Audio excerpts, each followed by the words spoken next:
আমাদের প্রতিবেশী একখান রাষ্ট্র আছে, তাদের মাথা ব্যথা হলো আমাদের এই জায়গাটাকে অশান্তি রাখতে পারলে যাতে বাংলাদেশের একজন ঢাকার নাগরিক যে সুবিধা ভোগ করে আমাদের পাহাড়ি বাঙালি উপজাতিরা সমান সুবিধা ওখানে তারা ভোগ করে।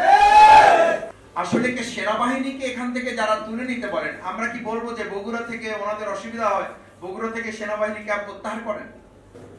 আমি বাংলাদেশ জামাত ইসলামীর পক্ষ থেকে আজকে এই বাংলাদেশি প্রফেশনালস আয়োজনকে ধন্যবাদ জানাই প্রথমে, এবং শুরুতেই এই কথা বলতে চাই যে শেখ মুজিবুর রহমান প্রথম একটা ভুল করেছিলেন, যে পাহাড়িদেরকে বাঙালি বানানোর একটা জোর প্রচেষ্টার অংশ করেছিলেন।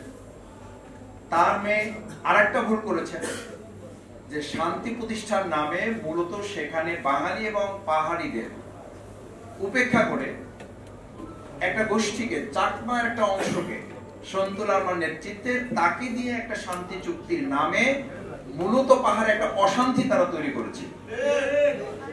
এই অশান্তির দাবানলি এখন চলছে।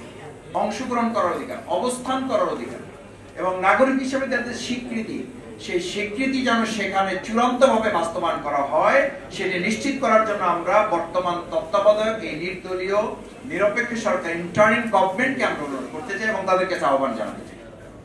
আজকে আমাদের এখানে সেনাবাহিনীকে এখান থেকে তুলে নেওয়ার জন্য কথা বলা।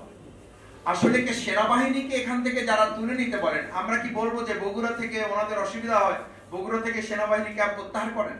ওনাদের সুবিধার জন্য কি আমরা বলবো যে আমাদের লালমনিরহাট থেকে সেনাবাহিনী প্রত্যাহার করেন?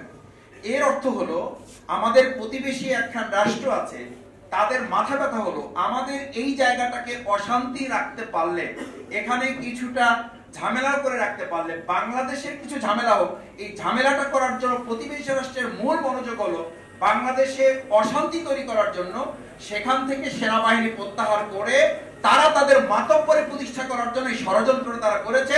এটা কখনোই আমরা বাস্তবায়ন হতে দেব না।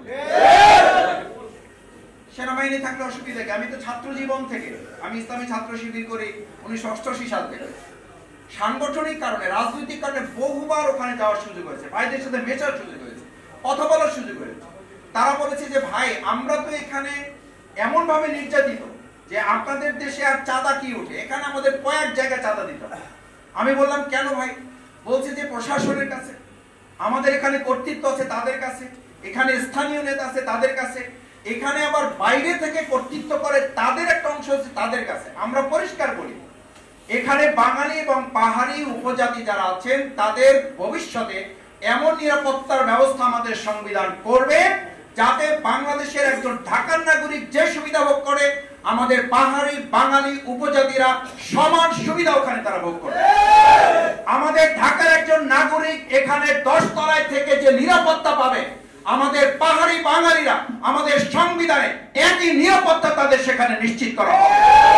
আমি সবশেষ অনুরোধ করি, বিচ্ছিন্ন যখনই কেউ হবে, আমি যখনই বলবো আমি অমুক দলের হিসাবে কথা বলি, তখন আমার কথাটা সেটা দলের। যখন আমি বলি আমি বাংলাদেশি একজন নাগরিক হিসাবে কথা বলি, তখন আমি তো এই দেশের 18 কোটি মানুষের এবং 56,000 বর্গ মাইলের কথা বলি। আমরা বলবো যে আমাদের ওখানে 5,093 বর্গ মাইল, এটা না, বরং 56,000 বর্গ মাইলকে একত্রিত করেই আমরা বাংলাদেশের নিরাপত্তা নিশ্চিত করতে পারলেই পাহাড়ি বাঙালি উপজাতি সকলের নিরাপত্তা নিশ্চিত হবে। যখনই তাদের আলাদা করা হবে, আমি মনে করি চক্রান্ত করে, ষড়যন্ত্র করে তাদের নিরাপত্তা নিশ্চিতের নামে বাইরের একটা অংশ তাদেরকে মেন্টালি, সাইকোলজিক্যালি তাদের উপরে আধিপত্য বিস্তার করা, বাংলাদেশ থেকে তাদেরকে বিচ্ছিন্ন করার অংশ হিসাবে যে ষড়যন্ত্র করছে, আগামী দিনে এমন সরকার জনগণের নেতৃত্বে প্রতিষ্ঠিত হবে, এই সমস্ত চক্রান্ত ষড়যন্ত্রের সমুচিত জবাব দিয়ে বাংলাদেশি নাগরিকের যেমন অধিকার হবে তাদেরও নাগরিকত্ব নিশ্চিত আমরা করবো ইনশাআল্লাহ।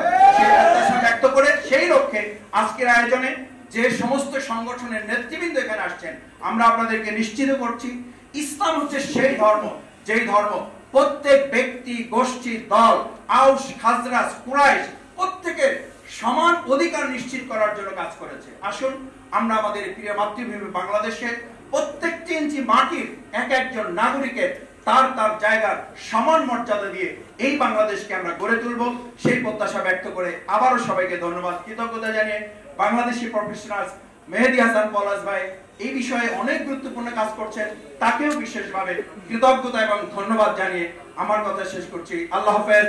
বাংলাদেশ জিন্দাবাদ। বাংলাদেশ